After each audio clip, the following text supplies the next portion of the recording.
చాలామంది వాళ్ళు రిటైర్మెంట్ డబ్బులన్నీ పెట్టి వచ్చిన అపార్ట్మెంట్ కొనుక్కుంటారు. అట్లాగా ఈ నదీ పరివాహక ప్రాంతాల నుంచి మొన్న నేను ఉదాహరణకి ఒక చిన్న వైలేషన్ జరిగింది. ఫారెస్ట్ డిపార్ట్మెంటు అటవీ శాఖ పరిధిలో ఉండే అడవిలో ఒక చిన్నపాటి వైలేషన్ జరిగితే ఎంత క్లియర్ కట్గా ఉంది అంటే, నెల రోజుల ముందు లేని కట్టడం ఇప్పుడు వచ్చేసింది అనేది చాలా క్లియర్ కట్గా శాటిలైట్ ఇమేజరీ తోటి చాలా చూపించారు. అలాంటిది మనకు మెథడాలజీ ఉంది. కర్ణాటకకి వెళ్ళినా ఈవెన్ ఒక చెట్టు పడిపోతే తేడా తెలిసిపోద్ది. అంత మానిటరింగ్ ఉంది. Remote sensing, national remote sensing agency మన శాటిలైట్స్ ద్వారా. అలాంటిది ఏదో మనం దాన్ని వాడుకొని, సో వాటితోటి మనం ఒక డేటా తీసుకొని ఆ సంబంధిత అధికార యంత్రాంగానికి కావచ్చు, పంచాయతీ వ్యవస్థలకు కావచ్చు, లేఅవుట్లు వేసేస్తున్నారు. ఆ లేఅవుట్లు ఆ నదీ పరివాహక ప్రాంతాల్లో ఉన్నాయో ఇవన్నీ చూసి బాధ్యత పెట్టాలి అందరికీ.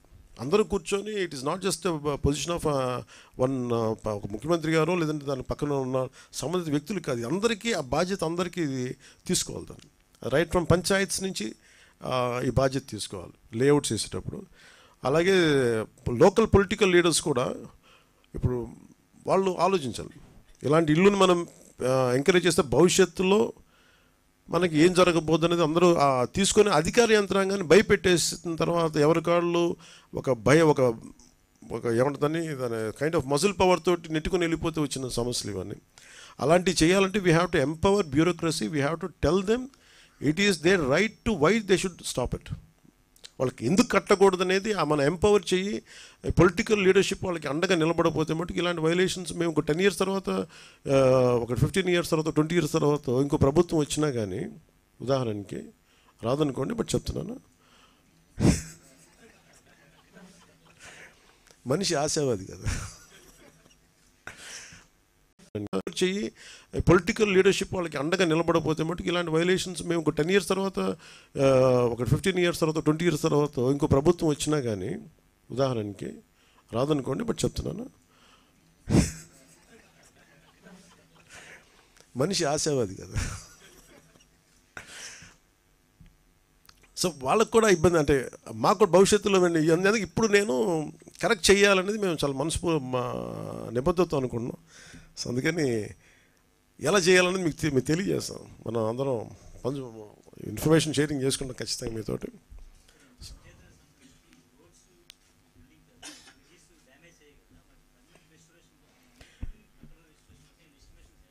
అంటే మనం 92 crores చేసాం సార్. 94%, 96 అంటే ముందు ఇమీడియట్ చర్యలకేమో 2.5 కోట్లు పంచాయతీల వరకు. ఇది నేను పంచాయతీ వరకు బడ్జెట్ చెప్తున్నాను. పర్మనెంట్ ఇప్పుడు ఉదాహరణకి మీకు ఒక బడ్జెట్ చెప్పాను 32 కోట్లు. అది దీంట్లో ఇప్పుడు చెప్పిన దాంట్లో 92 కోట్లు, 94 కోట్లు లేదు.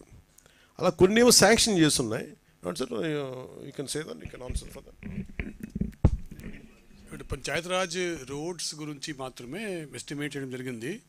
దానిలో నంబర్స్ ఉన్నాయి, కానీ మీరు కాస్ట్ అడిగారు కాబట్టి వాళ్ళు అన్ని దానికి టెంపరీగా రిపేర్ చేసే కోసము దాదాపు 2.15 crores కావాలి. అది దాని తర్వాత పర్మనెంట్ రిపేర్ చేసే కోసము 94 crores కావాలి. రెండు కలిపి 96 crores రూపీస్ కావాలి. మనము ఇప్పటిదాకా మనకు వచ్చిన రిపోర్ట్స్ అండ్ ఎస్టిమేట్స్ మేరకు టెంపరీగా మనము రెస్టోర్ చేసే కోసం కావాల్సిన 2.15 crores డబ్బు రిలీజ్ కోసం వెయిట్ కాకుండా ఎక్కడైనా సాధ్యం ఉందో, depending upon the water level ఎక్కడైనా పర్మిట్ చేస్తూ ఉందో అటువంటి చోట ఆల్రెడీ రెస్టోరేషన్ వర్క్ నడుస్తూ ఉంది. సో అవుట్ ఆఫ్ 45 వర్క్స్ దాదాపు 11 వర్క్స్ కంప్లీట్ అయింది, టెంపరీగా రెస్టోర్ చేశాము. మిగిలిపోయిన 31 వర్క్స్ కూడా పని అవుతూ ఉంది.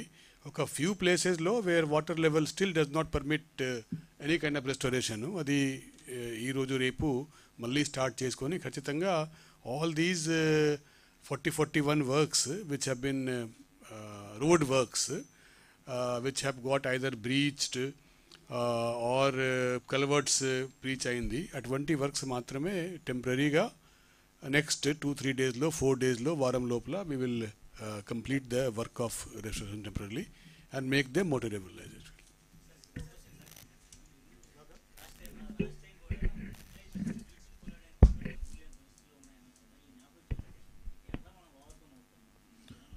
చేస్తాం కదండి. ఇప్పుడు మీకు బ్లీచింగ్ పౌడర్ ఇప్పుడు ఇబ్బంది లేదు కదా. అంటే డబ్బులు అంటే దోచేసే వాళ్ళ దగ్గర డబ్బులు ఉన్నాయి, కానీ డబ్బుని ఇచ్చే వాళ్ళ దగ్గర డబ్బులు ఉంటాయి కదా. అందుకని ఇబ్బంది ఉంది, కానీ but at least we are grateful to central government. అంటే నరేంద్ర మోదీ గారి నాయకత్వంలో స్టేట్ మనకి కేంద్ర ప్రభుత్వం ఒక అభయహస్తం, మామూలు అభయహస్తం అండగా నిలబడిపోయారు. So we are grateful to NDA government under the leadership of Modiji. I'm grateful for standing by us.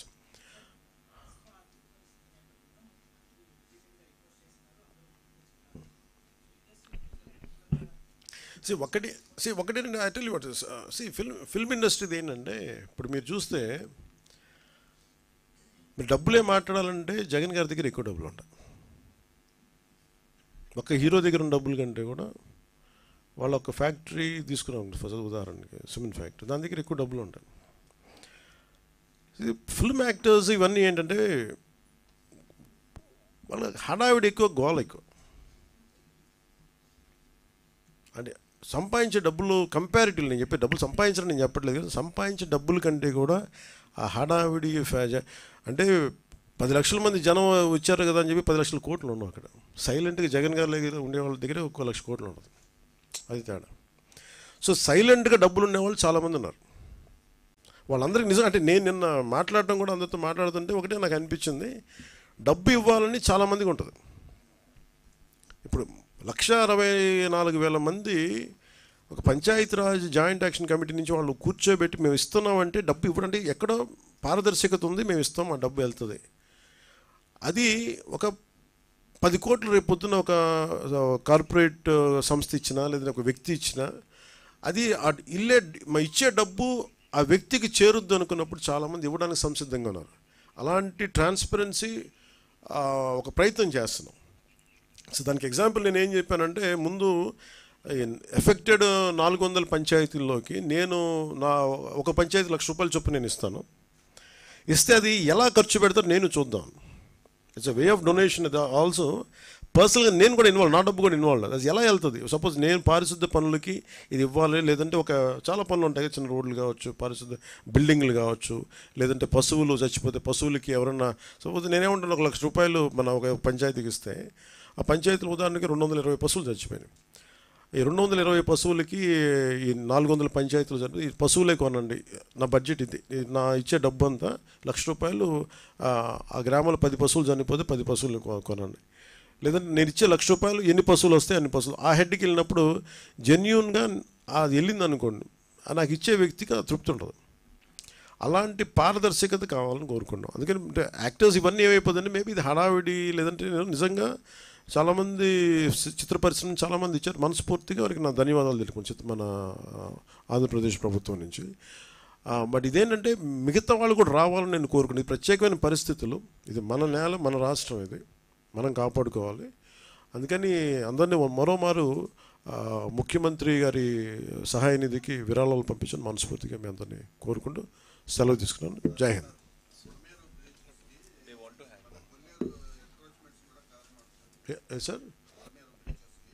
Sir మనం ఎన్క్రోచ్మెంట్స్ సార్ ఇది అంటే ఇది నా ఉద్దేశంలో మేబీ ఇది మన అందరం దీని తాలూకు తీవ్రత చూస్తున్నాం కాబట్టి, మీరు జర్నలిస్ట్ సమాజం నుంచి, పత్రికేయ సమాజం నుంచి, you are the pillar of the democracy. మనం మనస్ఫూర్తిగా మనసిప్పి మాట్లాడుకోవాలంటే ఇది కరెక్షన్ వైపు వెళ్ళాలి, తిట్టడానికి కాదు. మీరు కొల్లేరులో మీకు ఇవి లేవా, మీకు ఏమైనా ఎన్క్రోచ్మెంట్స్ లేవంటే ఉన్నాయి. But it becomes a cost issue, it becomes a social issue, it becomes economic issues. అందరినీ మేము సాధించట్లేదు ఇది అనేది, ఇది చాలా ఒక అవగాహన చేసి చేయాలి ఇది. And you have to make them like kind of okay, మేము చేసింది violation, we want to come out of this violation.